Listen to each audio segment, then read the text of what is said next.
So mag-convene kami pero wala muna kaming gagawin. So anong gagawin namin pag-convene namin? No, walang epekto yon sa napipintong impeachment proceedings, walang bearing yun at walang kinalaman yun doon. Sa katunayan, um, uh, pwede magpatuloy yon ng sabay, pwedeng mauna, pwedeng sumunod. Wala siyang bearing sa impeachment proceedings na isasagawa ng Senado. But whatever they uncover there, mga evidence, witnesses, pwede po ba yung kunin na lang from the records ng Senate? Kunin sa records ng Senate? Parang, Mukhang mauuna naman sila eh. sir, na yung kung anong makuha nila, kunin na lang ng Senado yun. Hindi ko kunin ng Senado yan. Ulitin ko. An impeachment court, like any court, is a passive body. Wala kaming gagawin. Hindi to parang investigasyon ng Senado na mag-iiso kami ng sabpina para sa mga ebidensya o testigo na magpunta. Trabaho yan ng magkabilang panig ng prosecution at ng defense. Kung sakasakali na hilingin yan sa korte o sa NBI, at trabaho din nilang ipresenta yan. Nasa kabilang panig ang tutulan yan at sa parte ng Senado, nasa trabaho naman namin ay magdesisyon o magpasya kaugnay sa mga kahilingan tulad yan. But it can be done. It is possible. O, tamo, tapos na agad. Likan na, kain na tayo. Ay. Basta sir, sa ganyan, kung matapos agad sila, it's up to the prosecution or defense to ask the impeachment court kung kailangan isama nila. No, they can present the same witnesses. They can present the same pieces of object or documentary evidence. That is totally up to them. Karapatan naman ng kabilang panig, kung sakasakali, kung may basis sila, natutulan niya ang presentasyon yan. Until now, argumentary pwede ba tumawid sa next Congress o hindi yung impeachment trial? Sino naman ang nagsabi? Sino panibago na naman? Yung press conference, Mahirap naman mag-comment ng walang name. Dapat may name. ayan. So yung sabi ni Justice Escudero na pwede tumawid as long as makonvene yung impeachment court within the 19th Congress. Yung ba yung sir intention? Makukonvene definitely kayo as impeachment court? Teorya niya yon, pero sa tingin ko nga, meron ng jurisdiction ang Senado dyan sa kasong yan dahil tinanggap na namin eh. Mag-convene man o hindi yung korte to receive evidence, mag-iiso na ng mga jurisdictional orders ang impeachment court na ito. Kaugnay ng pagpapasagot, na pag-usapan na natin yan, pagpapasagot sa nasasakdal at paghingi ng tugon doon ng prosecution naman. So, technical na term yung ginagamit marahil ni Justice Ascunan, yung pag-convene. Kasi physical convening ba yon o na nagkaroon na ng jurisdiction ng impeachment court? Ulitin ko, may jurisdiction na sa aking pananaw ang Senado sa subject matter of impeachment. Wala pa kaming jurisdiction sa katauhan ng nasasakdal ni Vice President Sara hanggat siya hindi pa sumasagot at na-arraign. Pero subukan ko so anong gusto nga niyang gawin namin?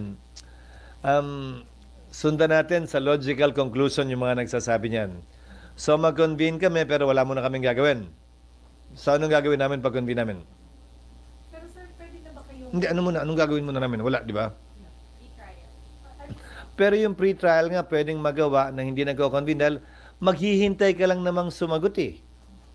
Pero sir, can you ask the Vice President for her answer and yung mga result? Yes, but these are all pre-trial matters. Yes sir, pero without convening as impeachment court, kahit hindi pa kayo pumunta sa impeachment court. When you say without convening as an impeachment court, by analogy, let's use the current courts. Nando na kasi yung korte. So mag-iiso siya ng mga order, yung judge, bago pa mag-trial. Hindi pa naman technically trial yung pag-iso ng summons eh. Hindi pa siya trial ah. So when you say trial shall forthwith, trial means reception of evidence. Pero sir, Wala pa tayong reception of evidence. kung hihingi na siya ng answer, without convening na sa impeachment court, anong entity? Depende nga sa rules ng Senado. Kasi sa kasalukuyang rules ng Senado, nakalagay doon.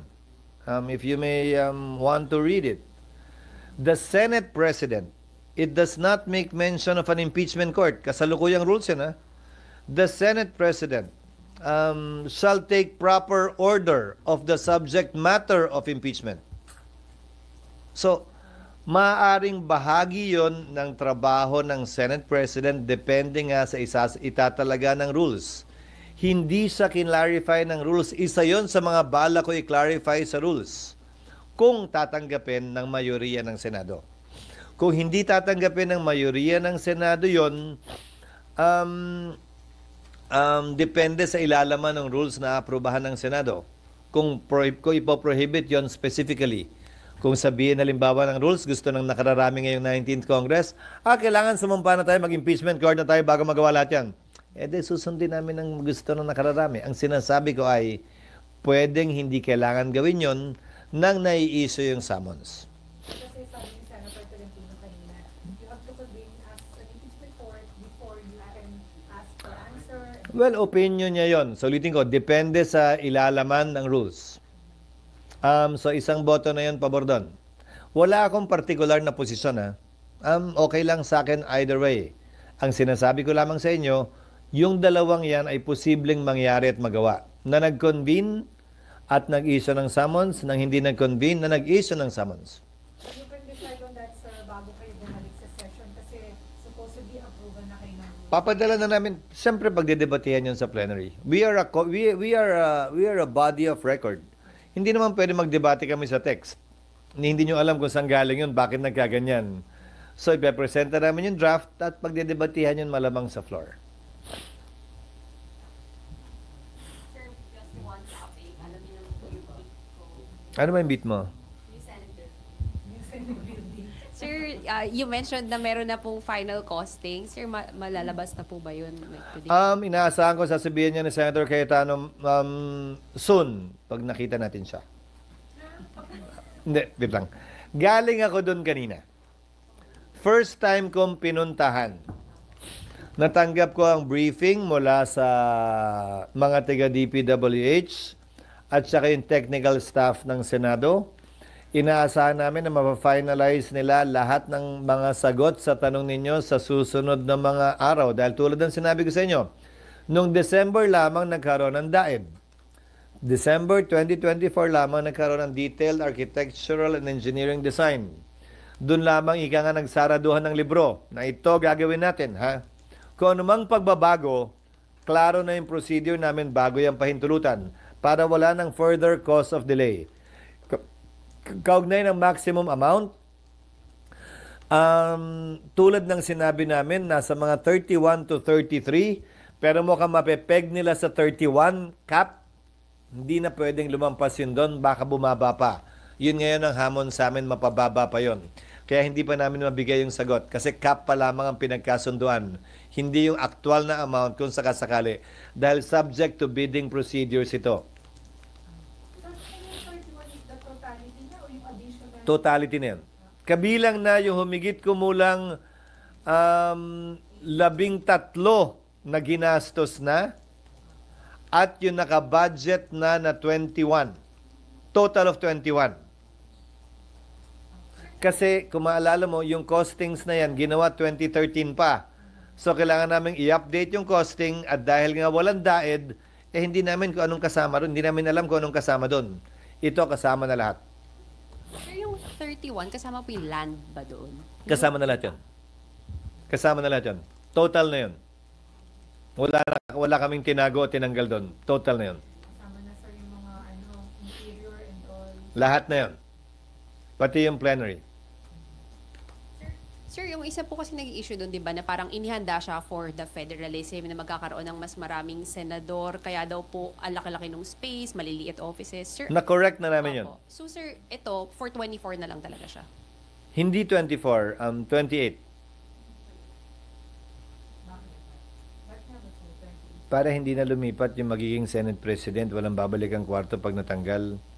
Para hindi na lumipat yung majority leader, yung minority leader, at saka yung, di ba, pro tem. Hindi ka mukha ngayon, di ba, inaangkin na yung kwarto kahit di na sila, di ba? Or, babalik, lilipat. So it's 24 senators plus 4 officers of the Senate. The Senate President, the Majority Leader, the Minority Leader, and the Pro Temp. Di ba? Medyo pinag-isipan na. Aminin. May office na doon ang provision of appointments and Meron. Buong 7th floor will be theirs. Magkakaroon na sila ng sarili nilang plenary hall, sariling committee rooms para hindi na sila nakikipag-agawan sa amin. SEP, sir. Although, Hindi, ang SET sa Supreme Court eh. Kasi kami yung sumusunod sa justices. Hindi sila yung nagpupunta sa amin. But we can give them an office space there, meaning secretariat. But the plenary hall of the SET, nasa Supreme Court yan usually. Di ba? Di ba? Medyo pinag-isipan na. Meron din yan. May mas malaking detention facility na rin. Ano pa? May bodega na rin para sa lahat ng tambak. so yung detention facility for how many? Hindi pa nila fina-finalize kasi kailangan naming hiwalayin siyempre yung babae at lalaki. Pero I think we're looking at 4 rooms that can fit about 4 to 6. So mga 24 up to 24. Pero room lang yun, hindi naman yung isa. Hindi naman, kwarto lang. It's a detention room. It's a detention room. We're still discussing parking kasi kulang pa rin yung parking. I think the total available parking is about 1,200. Pang staff, kulang pa yon. So, kailangan pa ng dagdag sa bisita. But there's still an available space for that. So, magagawa ng paraan easily. Sorry. Ano lang po, first time niyo makita yung building kanina, Yes. what was your impression when you saw it? Does it look 31 billion to you? Hindi pa kasi rough finish pa eh. Wala pa naman finishing eh. Remember, the 31 would include everything already. At wala akong magagawa na ron, inabutan ko na yon. At ayokong payagang matiwangwang yon. You're like constructing 4 buildings. Because you have 4 separate towers. Di ba kung isang kwadrado lang to, 4 na side lang yung pader mo. Dahil 4 yung tower, may 4 na side yung 4 na tower para kang gumawa ng 4 na building na hiwa-hiwalay. Hindi man practical yon, hindi na natin pwedeng pagdebatihan at pag-awayan yan dahil nakatayo na yung building. Kung ako tatanungin mo, dapat kahon ng ginawang building, mas madali yun eh. Ang problema, nandun na yun eh. May 4 ng tori eh. So walang investigation kung sa pagtatagal niya, kung overpriced ba, yung mga nakakataon, wala. Para sa akin, wala namang kung may magrereklamo, doon namin naharapin yun. Pero para sa akin, hindi ko trabaho maghanap ng butas. Trabaho ko tapusin yon sa pinakamababang gastos na pwede namin gawin base sa inabutan na namin ngayon. Wala namang indication, sir, na overpriced. Para sa akin, wala. Base sa pagkakakita ko sa building kanina dahil yung floor area mismo ay malawak naman talaga. Maganda yung gusali. Pero kung ako nga tatanungin mo, hindi ko pipiliin yung ganda. Pipiliin ko mas mura at praktikal. Pero nandun na tayo eh. Wala na tayong magagawa.